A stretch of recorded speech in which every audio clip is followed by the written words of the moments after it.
Dans cette vidéo, il est question de la symphonie numéro 9 de Gustav Mahler. Je t'explique l'essentiel sur l'œuvre et sur le compositeur. Gustav Mahler est devenu l'un des compositeurs les plus importants de la musique classique dans ses dernières symphonies. Sa 9e symphonie, composée entre 1909 et 1910, est une œuvre centrale de cette période. Alors que la symphonie numéro 8 était une œuvre triomphale et de grande envergure, la 9e symphonie est introspective et profondément émotionnelle. Elle a été composée à une époque où Mahler luttait contre sa maladie cardiaque et était durement touché par la mort de sa fille Maria.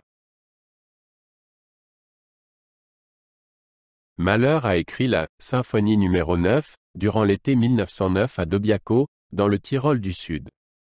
À cette époque, il était déjà gravement malade. La musique reflète sa confrontation avec la mort. Mahler savait qu'il ne vivrait plus longtemps, et cette conscience a fortement influencé l'ambiance de la symphonie. Elle fut la dernière symphonie achevée avant sa mort en 1911.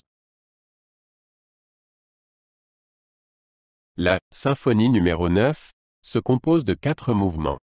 Le premier mouvement, Andante Commodo, est un mouvement lent et profondément émotionnel. Le deuxième mouvement, In Tempo eines gemächlichen Ländlers, est une parodie ressemblant à une danse. Le troisième mouvement, Rondo burlesque, est un scherzo complexe et ironique. Le quatrième mouvement, Adagio, constitue la conclusion et se caractérise par une grande profondeur émotionnelle. La structure de la symphonie est inhabituelle, puisqu'elle commence et se termine par un mouvement lent. Le premier mouvement, Andante Commodo, ouvre la symphonie avec un rythme lancinant, souvent interprété comme un battement de cœur. Le thème principal est mélancolique et est joué par les cordes. Le mouvement se développe lentement, passe par différentes phases de tristesse et se termine finalement par une conclusion résignée. Mahler exprime ici l'adieu et la nostalgie de la paix. Le deuxième mouvement, Im Tempo eines gemächlichen Ländlers, est une parodie grotesque du traditionnel Ländler autrichien. Mahler combine différents rythmes de danse, de sorte que le mouvement oscille entre l'humour et l'ironie. La musique est de plus en plus déformée et se termine par un final chaotique. Mahler voulait ainsi représenter l'absurdité et l'incertitude de la vie. Le troisième mouvement, Rondo burlesque, est un scherzo complexe et ironique. Mahler l'a dédié à « Mes frères en Apollon », ce qui est compris comme une allusion ironique à ses détracteurs.